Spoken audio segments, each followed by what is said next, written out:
Hey there everyone, welcome to Software's classes, and here I am going to discuss all the questions of Indian Economic Service 2024. So yes, last weekend all of you had your exams, and let us quickly discuss the answers that you should write to score better, right? The best. So the first question in front of us is distinguish between mercantilism and state socialism.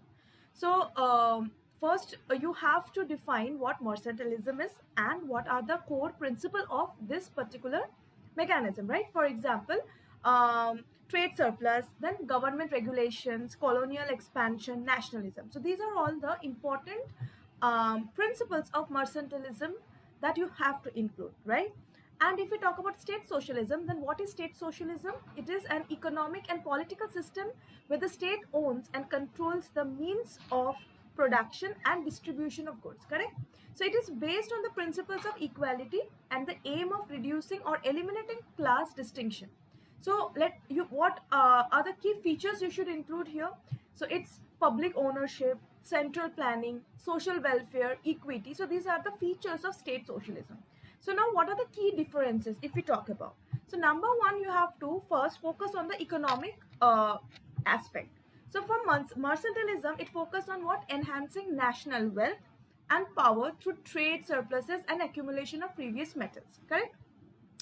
And in case of state socialism, it focuses on achieving social equality and meeting the needs of all the citizens through public ownership and central planning. So that is the economic aspect and the key difference.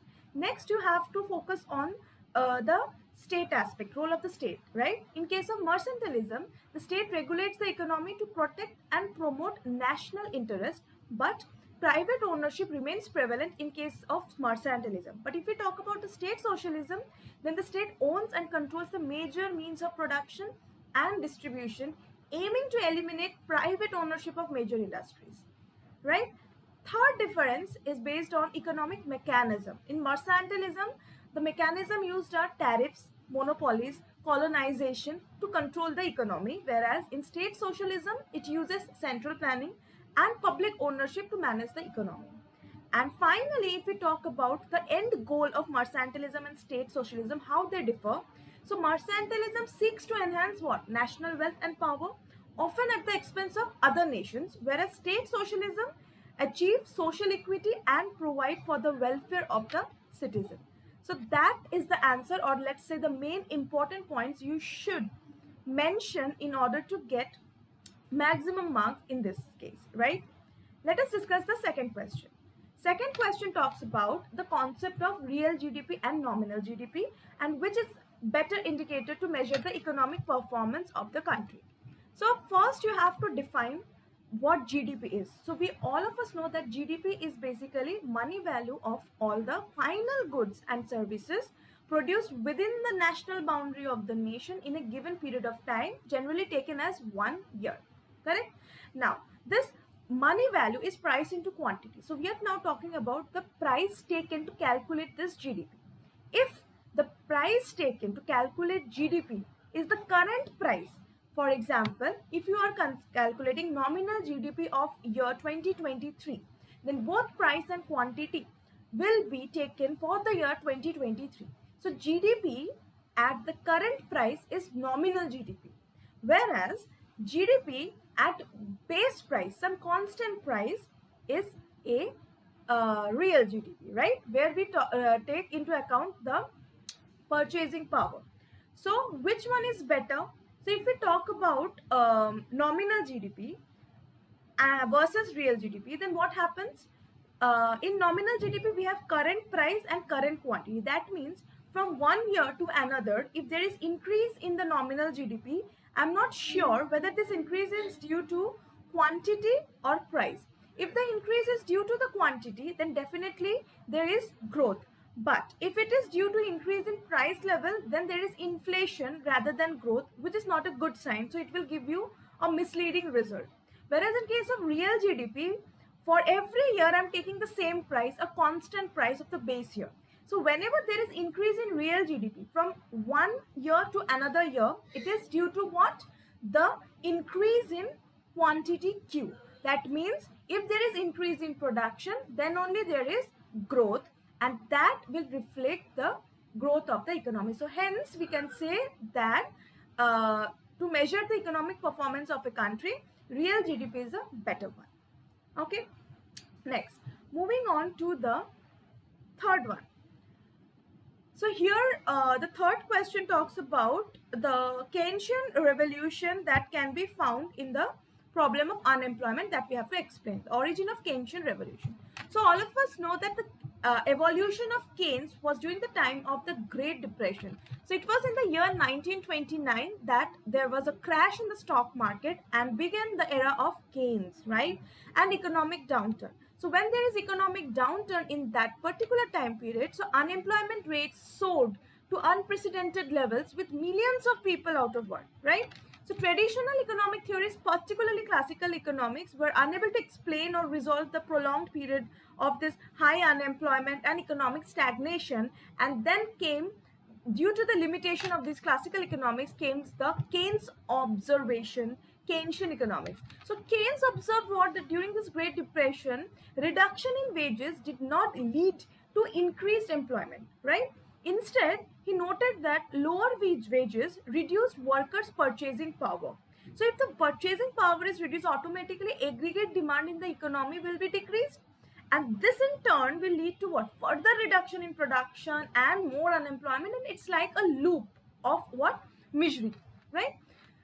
So what was the breakthrough of this observation, right? So the breakthrough is what? That Keynes introduced several key concepts, and from there we study what? Keynesian economics. First of all is the effective demand, right? The concept of effective demand. So you have to mention the concept of effective demand here. What we talk about in this, the level of demand that actually accepts production and employment, which could be insufficient to ensure full employment, that is effective demand. Apart from that, the other context is multiplier effect, where the spending, like the government spending, if G increases, income in the economy increases by more than that. So there is boosting of the overall economic activity. Fiscal policy. What is fiscal policy? The use of government spending and taxation to influence the economy. So Keynes advocated for active government intervention and suggesting that during periods of low private demand, government should increase spending to stimulate the economy and reduce unemployment. And this was Keynes' verdict. Now, policy implication and adoption under this was what? So the revolutionized economic policy, or the ideas were that government began to recognize the need for interventionist policies, that they have to intervene in order to make everything right, manage the economic cycle. So fiscal policies aimed at stimulating demand through government spending and tax adjustments, and they became the tools for addressing unemployment and economic stagnation in the economy. Okay. Then there is long-term impact. What was the long-term impact of this? The Keynesian revolution led to the widespread adoption of macroeconomic policies designed to achieve full employment and economic stability. So it influenced the creation of social safety nets, establishment of institutions like what? International Monetary Fund, World Bank. So these all aimed to promote global economic stability and development. So these are very important points that you have to write down while answering these questions. Okay. Now, so moving on to the next question, that is, state and explain the trade creation and trade diversion effect of custom unions. First of all, what are custom unions, right? What is customs? So basically, it is an agreement between two or more countries to remove trade barriers on each other's goods and adopt a common external tariff on imports from non-member countries. Okay, so what is it? If there are two or more countries and they want to remove the trade barriers on each other's goods and adopt a common external tariff on imports from non-member countries. The trade creation and trade diversion effects are fundamental economic concepts that help in understanding the impact of forming a customs union. Now, trade creation, what do you mean by trade creation? You have to understand.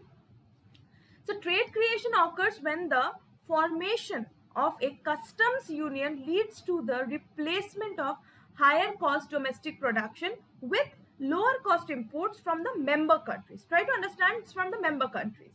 So this typically happens because of the elimination of tariffs within the union makes goods from member countries cheaper than domestically produced goods. So you can understand, so import becomes cheaper now. Okay. Now, lower prices and increased efficiency. This is one of the advantage of this. How? So when tariffs are removed between member countries, now consumers and businesses within the union, right, can access goods at lower price from the most efficient producer within the union. So this shift increases overall economic activity and efficiency. Other than that, other points are like what? Consumer benefits, resource allocation, and definitely economic growth, because increased trade within the custom union, that the member countries can stimulate economic growth by expanding markets and encouraging investment and innovation. Understood? Now, moving on to the next one, that is trade diversion. What do you mean by trade diversion? Diversion means shifting trade away from the efficient producers outside the union. Okay, so trade diversion occurs when the formation of customs union shifts the trade away from the more efficient producers outside the union to less efficient producers within the union due to the common external tariff. Now, what are the important advantages of this? So, inefficiency. So it causes what? Advantage in the sense, if it causes disadvantage for the others one, so it will of course enhance your domestic production and growth. So it creates inefficiency and higher cost. So as a result of common external tariff, imports from non-member countries now become more expensive compared to the imports from the member countries. So even if the non-member countries are more efficient producers, their goods become less competitive due to the tariff, leading to a preference for what? Relatively less efficient goods from the member countries. So that's how, right? Other than that, there is welfare loss, resource misallocation, impact on non-members, etc. So these are some of the important points under the trade diversion. Now, moving on to the next question. So here we have to explain how the current account in the balance of payment is different from capital account. Okay, so these are very simple. Basically, you have to write down the main components of current account and main components of the capital account. Okay, so what is balance of payment? Basically, it is a comprehensive record. It's a two-way record, comprehensive record of economic transaction within a country, right, with the rest of the world over a specific period. Typically, what? Within a year. Okay, so it consists of two main accounts, the current account and the capital account. Now, what are the important components of current account? Trade in goods, trade in services, that is export and import I'm talking about. Primary income, like this captures what? Income from investments abroad and payments on foreign investment in the country. So what are the examples that comes under this? Under current account, what are the under the component of primary income, what do we include? Dividends, interests, employee compensation. These are all part of the current account, right? And there are secondary income known as the current transfers, for example, remittances, foreign aid, gifts, pensions. So these are unilateral transfers where no goods or services are exchanged. Means once given will not be returned. So all in all, what it is? Export, import, that is the trade balance. Then there is services like banking, insurance, tourism, consulting. Then so export, import of these services. Then income in terms of primary and secondary. In case of primary income, we talk about investment in terms of dividends, interest, employee compensation. And secondary income are the unilateral transfers which once received are not to be paid back, right? For example, gifts, pensions, etc. So these are all the main components of what? The current account. Now next, let's talk about capital account. So capital account basically records capital transfers, means the finance part we are talking about, right? Capital account records the capital transfers and the acquisition or disposal of non-product and non-financial assets. So it is mainly divided into two components, capital transfers. What are capital transfers? So these include transfers of ownership of fixed assets, forgiveness of debt, grants for investment purpose, etc. And non-produce or non-financial assets like natural resource, patents, copyrights, trademarks, intellectual property rights, etc. So these are the main components and the difference among the current account and the capital account of balance of payment. Now moving on to the last question, sub question of the question number 1, F, that is, what is a derivative market? Explain the merits and demerits of a derivative market. So the derivative market is what? It's a financial marketplace where investors trade contracts called derivatives. So the contracts traded among the investors within a financial marketplace is derivatives. So first, it is the definition we are talking about. So what are the contracts here? So these derivatives are financial instruments that derive their value from underlying asset, which can be things like what? Stocks, bonds, commodities, currencies, or even indexes, right? So there are two main types of derivatives contract. One is exchange traded derivatives, another one is over the counter derivatives. Now what are the merits of this? Hedging risk means derivatives are widely used for hedging purposes. By taking an opposite position in the derivative market, investors can offset potential losses in the underlying asset. So hedging risk, they are ready to take it. So it will mitigate the risk of what? Price fluctuation, if at all it takes place in the future. Next is leverage. So derivatives allow investors to gain exposure to a large position with a relatively small amount of capital. So this leverage can lead to higher returns on investment as investors can control larger quantities of underlying assets than would be possible in the spot market. Okay. Other than that, other merits are price discovery, market efficiency, access to other inaccessible assets, etc. Now, if we talk about demerits of the derivative market, then high risk and complexity, of course, it's there because it involves significant amount of risk. It's risky. Speculation and market volatility, because price fluctuates, market is subjected to such fluctuation. Sometimes it can also means losses instead of gains, right? And regulatory challenges and liquidity risks. So these are some of the important demerits of this particular derivative market. And that's it with question number 1 of GE, that is General Economics paper 2.